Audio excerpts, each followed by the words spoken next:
Hello, welcome to the maths for mother. Practice set 41 मधले आपण question 3 पर्यंत केलेले होते. Now we are going to solve the question number 4. Question number 4 बघा काय आहे. क्वेश्चन नंबर 4 नीट रीड करायचा आहे. What is given? Lataben borrowed some money from a bank at rate of 10 PCPA. म्हणजे काय दिलेलं आहे? सम मनी म्हणजे principal is not given. Principal question mark is there. Rate दिलेला आहे, that is R 10 PCPA. Interest for 2.5 years. मग 2.5 year म्हणजे PRT time तो आपल्याला 2.5 year दिलाय म्हणजे आपण 2.5 यूज करू शकतो. मग पुढे काय सांगितलेलं आहे? How much money, sorry, if she paid 10,250 म्हणजे total equals to 10,250 rupees as total interest. If she paid 10,250 total interest दिलाय. How much money had she borrowed? म्हणजे आता बघा टोटल इंटरेस्ट दिलाय. मला वाटतं टोटल दिलेला आहे, नाही नुसता इंटरेस्ट दिलेला आहे. मग इंटरेस्ट ऑलरेडी दिलेला आहे आपल्याला. मग आपल्याकडे फॉर्म्युला काय आहे बघा? Interest INTREST. ओके, तर इंटरेस्ट दिलेला आहे आपल्याला. त्याचा फॉर्म्युला काय आहे आपल्याकडं? आपल्याला सिंपल इंटरेस्टचा फॉर्म्युला दिलेला आहे. What is that formula? Simple interest equals to P multiply by R multiply by T upon 100. So फॉर्म्युल्यामध्ये किमती भरा. बघा काय येणार आहे. फॉर्म्युल्यामध्ये किमती भरल्यानंतर इंटरेस्ट दिला तो लिहिला मी, that is 10,250 equals to principal we don't know, rate we know that is 10, time that is 2.5 upon 100. 1010 cancel. Now 10,250 equals to P. आता इथं जो 2.5 आहे त्याला मला 10 ने मल्टिप्लाय करायला पाहिजे पॉईंट घालवण्यासाठी. आणि जर मी त्याला 10 ने मल्टिप्लाय केलं तर खाली पण करणार, म्हणजे P मल्टिप्लाय बाय 25. 10 ने मल्टिप्लाय केल्यावर आणि 10 ने परत 10 ने मल्टिप्लाय केल्यावर आलं 100. सो 25 1 25, 25 4 100. मग 4 डिनॉमिनेटर मध्ये म्हणजे डिव्हायडेशन मध्ये आहे. So we can multiply it here. 10,250 multiply by 4. मग आता मल्टिप्लिकेशन करा. P equals to 400, 4 5 20, carry 2, 4 2 8, 8 plus 2 10, carry 1, 4 0 0 1 and 4 1 4. So how much money Lataben borrowed? Lataben borrowed 41,000 rupees. बघा बरोबर परत एकदा 10 चे 4. आता ह्याची दुसरी मेथड सांगते मी. 10,000 मल्टिप्लाय बाय 4 40,000 आले. 254 टाइम्स आलं. 254 टाइम्स म्हणजे 1,000 आले. 41,000. So now we are going to write down, that is Lataben borrowed. लताबेनच नाव आहे ना? येस. ₹41,000. हे आपण ह्याचं एक्झाम्पल केलेलं आहे. नाव क्वेश्चन नंबर 5. क्वेश्चन नंबर 5 मधले गणित जे आहे ती ह्याच फॉर्म्युलावरती बेस्ड आहेत. So we are going to solve that. आता ती टेबलच्या फॉर्ममध्ये दिलेली आहे म्हणून काय टेबलच्या फॉर्ममध्ये करायची नाही. तर आपल्याला ती सोडवताना अशीच सोडवावी लागणार आहे. काय दिलेलं आहे आणि काय नाही हे लिहायचं आणि त्याच्याप्रमाणे करत जायचं. बघा क्वेश्चन नंबर 5. क्वेश्चन नंबर 5 मधलं first question number 5 from that first.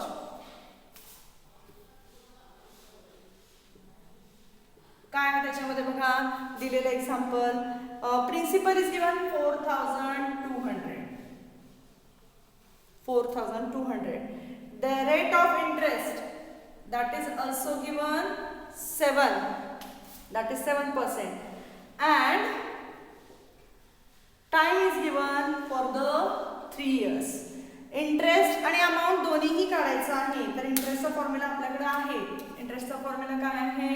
Interest simple interest equals to P multiply by R multiply by T upon 100. मग आपण सिंपल इंटरेस्ट ह्याच्यात किमती घालून काढूया चला. काय येणार P that is equals to 4200 multiplied by R 7 and T that is 3 divided by 100.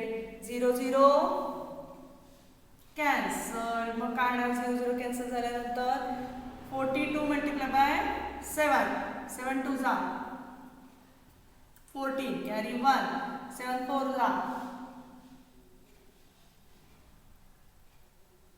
28 and 1 that is 29 multiply by 3 3 4 are 12 carry 1 27 plus 8 1 28 carry 2 3 2 are 6 and plus 2 that is 882 but it is only simple interest. हा फक्त simple interest आहे. आपल्याला काय find out करायचं आहे? we have to find out also amount, that is amount equals to interest plus principal. interest किती आपला 882 plus principal 4200. so 0 plus 2 that is 2. 8 plus 0 8 8 plus 2 that is 10 carry 1 5 4 plus 1 5 that is 5082. बघा लक्षात येते का? Now the we are going to solve the second one solve करूया आपण आता. यातच फक्त किमती बदलायच्यात आपल्याला. बघा मी दोन्हीही मुद्दा म्हणून आता पुसत नाहीये. फॉर्म्युला तोच करतोय पण कॅरी करतोय, फक्त किमती बदलणार आहे. See here second one. First one झालं. आता सेकंड वन सॉल्व करूया. What is the second one? Second one given here principal is not given. Principal काही दिलेलं नाही. Rate of interest given that is 6%. Rate of interest given 6% and the time is given 4 years and the interest is given that is the 1200. आपण इथे अजून एक वाढवूया. Interest is equal to 1200. आपल्याला काय काढायचं आहे? प्रिन्सिपल. फॉर्म्युला आपल्याला माहिती आहे P multiply by R multiply by T upon 100. मग किमती घालूया त्यामध्ये. P दिलेला नाहीये पण इंटरेस्ट दिलाय that is 1200. Principal we don't know as it is. R 6 multiply by T yes 4 and divided by 100. मग आता काय करायचं आहे? 100 जो आहे तो इकडे डिवायडेशन मध्ये, इकडे मल्टिप्लिकेशन जाणार. So 1200 multiply by 100 equals to P multiply by 24. मग आता काय करूया आपण? हे जे आहे बघा मी P तिथंच ठेवते पण लिहिताना इकडे लिहिते. 1200 मल्टिप्लाय बाय 100 डिवायडेड बाय 24 ने डिवाइड केलं आपण. मग काय येणार बघा? 12 ने डिवाइड करूया. 12 ने इथे डिवाइड केलं 100 ला. 12 2 जा आणि मग 2 1 जा 2 50 म्हणजे किती येणार principal? Here principal equals to 100 multiply by 50. इथला 100 आणि इथला 50 म्हणजे किती येणार? 5000. किती आला प्रिन्सिपल? Yes it's 5000. मग आपल्याला त्यात फक्त एकच काढायचं आहे का? नाही. प्रिन्सिपल काढल्यानंतर आपल्याला अजून त्यांनी विचारलेले आहे अमाऊंट. मग आपल्याला अमाऊंट काढताना तोच फॉर्म्युला यूज करायचा आहे. Interest plus principal. Interest we already know that is 1200 plus principal 5000. मग किती येणार? Yes it's 6200. Now we are going to see the next one. Third मध्ये सोपं एक्झाम्पल आहे. Interest is given and third yes interest is given and you have to find out amount and time. Fourth मध्ये काय बघा? Fourth मध्ये principal दिलेलं नाहीये. Principal काढायचं सेम आहे, फक्त मी फिफ्थ वाला आता तुम्हाला आधी सांगते. आपण असं करूया. हां फोर्थ वन करूया. फोर्थ वन थोडंसं अवघड आहे. फोर्थ वन करूया. फोर्थ झाल्यानंतर मग आपण फिफ्थ वन करूया.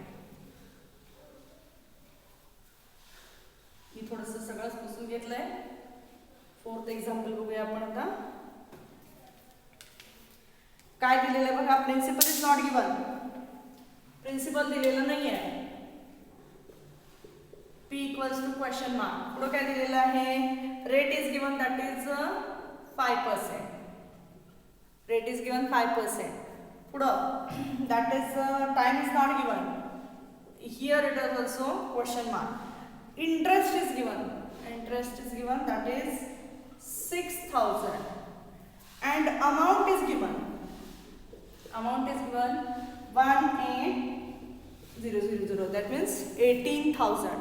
Amount is given 18,000. मग आता अमाऊंट दिलेली आहे 18,000. मग काय करायचं बघा, आता फॉर्म्युला आपला पहिला वेगळा होता आणि दुसरा वेगळा होता. दोन्हीपैकी दुसरा आपण जो वापरत होतो फॉर द अमाऊंट तो आधी वापरायचा. सी हियर काय फॉर्म्युला आपल्याकडे, amount equals to principal plus interest. Amount किती आहे 18,000 इक्वल्स टू प्रिन्सिपल किती आहे माहित नाही आहे, इंटरेस्ट माहित आहे येस 6,000. आता हे 6,000 आपण इकडे आणून मायनस करायचं आहे. So 18,000 minus 6,000 equals to principal. किती येणार 18,000 मायनस 6,000, 18,000 मायनस 6,000 येस इट्स 12,000.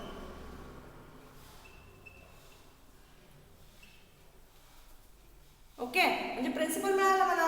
आता मला फॉर्म्युला माहित आहे. What is the formula, that is S equals to T multiply by R multiply by T upon 100.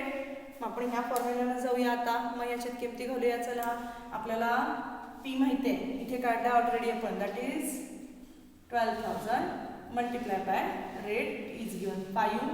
T is not given, so T remain as it is 100. And simple interest is given that is 6,000. मग आता काय करायचं आहे, 0 0 cancel. मग काय राहिलं बघा, 6,000 equals to 5 ने मल्टिप्लाय करा, it's comes 600 multiply by T. 1 0 इथला आणि 12 5 जा 60. आता या 600 ने इकडे आपण काय करणार आहे, डिवाइड करणार आहे. कारण की इकडे मल्टिप्लिकेशन मध्ये अपोजिट प्रोसेस इकडे आहे. 0 0 कॅन्सल, 6 1 जा 6, 6 10 जा 60. So T equals to 10. तर इथं दोन्हीही गोष्टी काढायच्या होत्या म्हणून मी हा क्वेश्चन तुम्हाला करून दिलेला आहे. आणि हा जो थर्डवाला आणि फिफ्थवाला हे जे दोन क्वेश्चन्स आहेत हे तुम्हाला मी होमवर्कसाठी म्हणून देते. ज्यामध्ये दोन गोष्टी काढायच्या होत्या तो मी काढून दिलेला आहे. कुणाला पाहिजे असेल तर तुम्ही स्क्रीनशॉट घेऊ शकता. ओके, व्हिडिओ जर आवडला असेल तर लाईक करा, शेअर करा, सबस्क्राईब करा. पुढच्या व्हिडिओमध्ये आपण पुढचा धडा कंटिन्यू करणार आहोत.